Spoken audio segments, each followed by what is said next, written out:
Existe un amplio apoyo para esto en algunos círculos, pero no en todas partes. Eilon Levy conoce bien Canadá. Y Cohen Sat, un portavoz oficial e informal para Israel desde los ataques del 7 de octubre, y se unió a mí desde Tel Aviv para discutir cómo él y muchos en Israel están viendo este movimiento. Entonces, Eilon, ¿cuál fue tu primera reacción cuando escuchaste de boca de Mark Carney que Canadá iba a unirse a Francia y Gran Bretaña en reconocer un Estado palestino?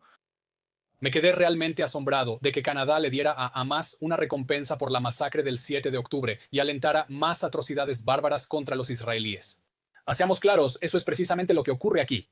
Los líderes mundiales que dicen que reconocerán un Estado palestino inexistente en respuesta a la masacre del 7 de octubre están alentando a los palestinos a pensar en el 7 de octubre como un Estado independiente.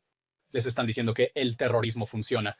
Y es realmente impactante que los líderes mundiales que quieren terminar esta guerra y traer una paz duradera, en cambio, nos están condenando a una guerra eterna, porque estos líderes mundiales, incluyendo a Mark Carney, no le están dando a Hamas ninguna razón para terminar esta guerra y liberar a los rehenes.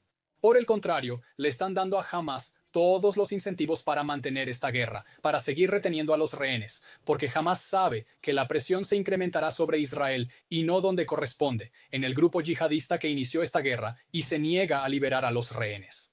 Bueno, el comunicado del 21 de julio, firmado por Canadá y otros 26 países, incluyendo Francia, el Reino Unido, España, Polonia, Irlanda. La lista continúa, donde los ministros de Asuntos Exteriores de cada uno de esos países firmaron condenando a Israel, sin siquiera mencionar a Hamas. Eso fue publicado, y casi inmediatamente después, las conversaciones en Doha se rompieron. Ahora tienes a Gran Bretaña, Francia y Canadá diciendo todos que reconoceremos un Estado palestino. Y las conversaciones renovadas que se suponía que estaban teniendo lugar ahora se han roto. Esto realmente está diciendo que no tienes que hacer nada en la mesa de negociaciones jamás. Déjalo en nuestras manos y te prepararemos. Es peor que eso. Esos ministros de Relaciones Exteriores sabotearon activamente las negociaciones en un punto crítico.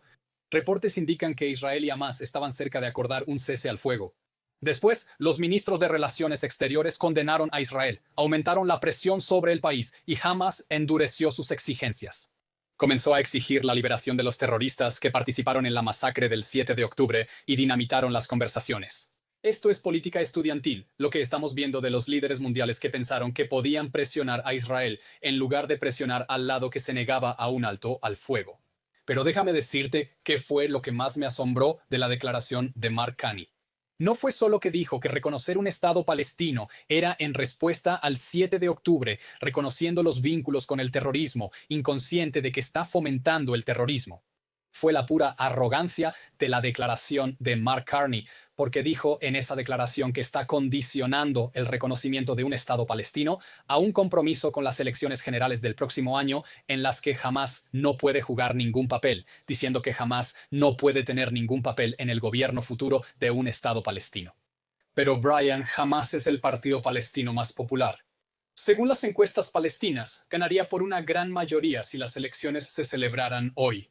En una elección presidencial cara a cara entre el líder de Hamas, Khaled Marshall, y el líder de la Autoridad Palestina, Mahmoud Abbas, Hamas aplastaría absolutamente a sus rivales. Por lo tanto, Occidente está pasando por alto la causa raíz del conflicto, que es que el movimiento nacional palestino todavía se opone a Israel en cualquier frontera que sea. Su objetivo es un Estado árabe islámico desde el río hasta el mar, como la gente está cantando en las calles de tu país. Y cuando la gente ignora eso, cuando la gente no logra entender la ideología de Hamas, no comprenden que la única forma en que podemos tener una paz duradera es si esta guerra termina con Hamas perdiendo, sabiendo que ha perdido, y una desradicalización seria del lado palestino, para que abandonen esta estrategia fallida de continuar haciendo la yihad contra Israel, con la esperanza de que Israel sea destruido algún día. Estaban tratando de lograr una paz duradera. En su ingenuidad nos han condenado a una guerra eterna. Bueno, en muchos aspectos diría, especialmente durante la última semana, pero en general, Israel ha estado perdiendo la guerra de relaciones públicas, la guerra en las redes sociales, la guerra de los titulares de los medios. Y eso se hizo evidente con el artículo del New York Times, que mostraba la imagen de un niño alegando que estaba muriendo de hambre cuando no, este no era el caso. Has estado en los centros de distribución de alimentos. No ha habido una presión increíble sobre Israel debido a la afirmación de que Israel está impidiendo que la ayuda entre. Has estado allí, lo has presenciado, que viste que el mundo no vio, porque la mayoría de los medios no se molestarán en buscar o informar hechos que no sean primero aprobados por el Ministerio de Salud de Gaza, también conocido como Hamas. Y uno de los pilares principales en la guerra de propaganda contra Israel han sido estas acusaciones de hambruna o el uso del hambre como arma de guerra. Durante los últimos 22 meses, hemos escuchado a las agencias de la Organización de las Naciones Unidas advirtiendo de un peligro que nunca se materializó. Pero ahora hay una grave crisis de hambre en Gaza y necesitamos entender por qué. Hay una crisis de hambre porque Hamás continúa librando esta guerra para desviar la ayuda y saquearla. Las agencias de la Organización de las Naciones Unidas en Gaza están en crisis. Esta semana presencié el colapso de sus mecanismos en la zona. Entré el domingo al cruce de Kerem Shalom para ver los montones de ayuda que se están pudriendo al sol porque la Organización de las Naciones Unidas no los recoge. Estoy hablando de montañas de abejas homos y atún enlatado y aceite y pasta y lentejas que la Organización de las Naciones Unidas no está recogiendo hasta donde alcanza la vista. Israel está permitiendo que la ayuda ingrese a Gaza más rápido de lo que la Organización de las Naciones Unidas puede recibirla. Y casi toda la ayuda que recoge la Organización de las Naciones Unidas es saqueada en el camino. No te quedes solo con mi palabra. Mira la propia base de datos de la Organización de las Naciones Unidas, que dice que el 90% de los camiones que recogen no llegan a su destino. Son saqueados en el camino por Hamás u otros grupos armados. El sistema de la Organización de las Naciones Unidas no funciona. ¿Sabes qué está funcionando? El esfuerzo de Israel junto con la Fundación Humanitaria de Gaza, una empresa estadounidense, para intentar llevar ayuda directamente a las personas que la necesitan. Steve Witkoff, enviado especial de los Estados Unidos, y el embajador Mike Huckabee estuvieron allí hace unas horas. Como anunció la GHF, ha distribuido más de 100 millones de comidas dentro de Gaza. Y ese es el desafío. ¿Cómo llevas comida a las personas que la necesitan y te aseguras de que no pueda llegar a Hamás? Porque jamás ha podido secuestrarla, desviarla, grabarla y hacer una fortuna absoluta que le permite financiar esta guerra y continuar. Por eso Hamás exige como parte del acuerdo de alto al fuego que la ayuda no pase por la GHF y solo pase por la Organización de las Naciones Unidas, porque sabe que es un mecanismo roto que puede explotar para enriquecerse. Pero sabes, Brian, la verdadera pregunta no es cuánta ayuda está entrando en Gaza o cómo se distribuye por Gaza. Es el hecho de que mientras Hamás permanezca dentro y debajo de los civiles, cualquier ayuda, cualquier suministro que dejes entrar, terminará enriqueciendo a Hamás. Y el debate que los verdaderos humanitarios necesitan tener, quienes genuinamente quieren ayudar a los civiles y ayudar a los civiles, significa liberarlos del gobierno de Hamás y poner fin a su tiranía. Es la pregunta de cómo separas a los civiles de los terroristas de Hamás para asegurarte de que Hamás no pueda explotar esos suministros con el fin de seguir prolongando una guerra que debería haber terminado hace mucho tiempo. ¿Cómo esperas que se desarrollen las cosas en los próximos meses mientras nos dirigimos hacia esa reunión de septiembre de la Asamblea General de la Organización de las Naciones Unidas, donde habrá más presión, donde habrá llamados internacionales, donde las personas que no están prestando atención dirán, oh, bueno, las Naciones Unidas dicen, por lo tanto, es bueno? Tienes esta guerra de relaciones públicas sobre la distribución de alimentos. Tienes esta guerra de relaciones públicas que has estado luchando desde el 7 de octubre como portavoz oficial y de otro tipo para Israel. ¿Cómo te defiendes ante esto? ¿O se ha perdido simplemente ese aspecto? Y aunque eventualmente Israel derrote físicamente a Hamás, serán fuertes políticamente debido a su capacidad para aprovechar las redes sociales y los occidentales crédulos. Sí, Israel está ganando la batalla en el terreno, pero seamos claros lo que está sucediendo. La batalla que se está librando en las pantallas de televisión es exactamente lo que quería el líder de Hamás, Yahya Sinwar. No solo estaba dispuesto, quería sacrificar a sus propios civiles en el altar de la yihad y crear imágenes de sufrimiento que causarían fisuras entre Israel y sus aliados occidentales y llevarían a los aliados occidentales bajo una intensa presión política interna a tomar acciones que de hecho empeorarán este conflicto, como lo que están haciendo ahora cuando hicieron estallar las conversaciones de alto al fuego. Este ha sido el plan de Hamás desde el comienzo. Por eso Hamás pasó años preparándose para esta guerra, cavando una red de túneles militares más larga que el metro de Nueva York debajo de los pies de la gente, luchando desde esos túneles con los ejes sobresaliendo dentro de casas, escuelas y hospitales para crear imágenes de sufrimiento que causarían fisuras entre Israel y sus aliados occidentales. Y me temo que Occidente ha caído en esa trampa porque justo en el momento en que necesitábamos presionar a Hamás para que aceptara un alto al fuego y liberara al menos a algunos de esos pobres rehenes que están encadenados y torturados bajo Gaza, decidieron aumentar la presión sobre Israel. Y eso está prolongando esta guerra. Así que ahora creo que solo hay 4 escenarios para avanzar.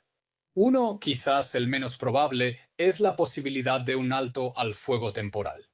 Israel y Estados Unidos presionaban por un alto al fuego de 60 días, liberar a la mitad de los rehenes y negociar el fin de la guerra. No creo que haya posibilidad de eso ahora. Hamás no tiene razón para querer un alto al fuego temporal, gracias a Mark Kearney y sus amigos. Otra opción es intentar negociar un fin permanente de la guerra. Pero eso depende de que Hamás esté dispuesto a renunciar al poder, porque si no lo hace, cualquier reconstrucción de Gaza significa la reconstrucción de Hamás. Y si no renuncia al poder, nadie, ninguna fuerza árabe va a querer asumir la responsabilidad cuando tienes a 20.000 terroristas de Hamás corriendo con armas. Por lo tanto, no hay una opción clara para poner fin a la guerra. Hay otra opción, que es que Israel decida ir con todo a las áreas de Gaza que no ha tocado, porque ahí es donde están los rehenes. Digamos que va por la conquista militar total de Gaza, pero eso es muy peligroso y arriesgado. El jefe de Estado Mayor de las Fuerzas de Defensa de Israel advierte que esto pondrá en peligro a los rehenes. Esto pone sus vidas en peligro porque sus captores de Hamás tienen instrucciones de dispararles en la cabeza si nos acercamos demasiado. Y luego hay otra opción, que me pregunto si se está discutiendo en círculos de política, que es intentar congelar la guerra. En lugar de adentrarse más en Gaza, pero definitivamente sin retirarse, diciendo que Israel controla ahora el 75% de la franja de Gaza, y si Hamás quiere que Israel se retire de alguno de esos territorios, va a tener que ceder, devolver a los rehenes. Esos rehenes no pueden permanecer atrapados en las mazmorras de Gaza por más tiempo. Y debo decir que es trágico haber llegado a este punto. Justo esta semana vimos a todos los países de la Liga Árabe condenando la masacre del 7 de octubre, pidiendo a Hamás que libere a los rehenes y deponga sus armas. Y me pregunto, ¿dónde estuviste los últimos 22 meses? Finalmente has llegado a aceptar la legitimidad de los objetivos de guerra de Israel después de la invasión de Hamás el 7 de octubre. Imagina cuánto sufrimiento se podría haber evitado si los patrocinadores cataríes de Hamás hubieran dicho hace 22 meses que Hamás debe liberar a los rehenes. Pero lo dejaron muy poco, muy tarde. Por ello, Hamás se siente alentado a seguir esta guerra. Y necesitamos presión global sobre Hamás y sus patrocinadores ahora. Se acabó el juego. Gaza no volverá a estar bajo el gobierno de Hamás. Los rehenes deben ser liberados. Y la Liga Árabe denunciando a Hamás y presionándolos después de que Canadá y otros países occidentales decidieron que no, la presión debería estar en Israel. ¿Tienes algún pensamiento final, Elon, para los canadienses que están no siguiendo esto tan de cerca como yo podría, pero que simpatizan con Israel, pero se preguntan al mirar los titulares qué deberían sentir, qué deberían apoyar? ¿Pensamientos finales para ellos?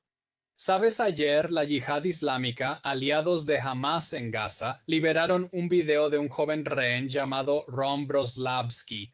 Parece una cáscara esquelética y vacía de un ser humano, temblando, sollozando, suplicando por su vida, retorciéndose en el suelo, con heridas sin tratar, diciendo que ya no puede soportar estar allí y suplicando ser rescatado. Y este es un video de propaganda sofisticado que están filmando en un túnel profundo bajo tierra con rehenes que sabemos están encadenados. Sus manos y piernas están encadenadas y no se les alimenta adecuadamente, y los rehenes son una causa humanitaria básica. No se trata de política, no se trata de izquierda y derecha, no se trata de ser pro-Israel o anti-Israel. Hamás nunca debió tomar rehenes en un principio. Y esta guerra solo puede terminar cuando todos los rehenes estén libres y cuando los israelíes estén seguros de que Hamás nunca podrá tomar rehenes de nuevo. Porque simplemente no podemos correr el riesgo de que un grupo terrorista yihadista armado invada, marche directamente a las casas de las personas, a sus salas de estar, a sus dormitorios, arrebatando niños de sus camas, arrebatando a jóvenes de una fiesta de música y secuestrándolos en túneles en Gaza. Eso nunca puede volver a suceder. Por eso esta guerra tiene que terminar con todos los rehenes en casa y con Hamas nunca más libre para tomar rehenes de nuevo. Gracias por tu tiempo, Elon. Gracias, Brian. Mucho que considerar y analizar. La mayoría de los medios solo presentan un lado de la historia, nosotros no. Cuéntanos tu opinión.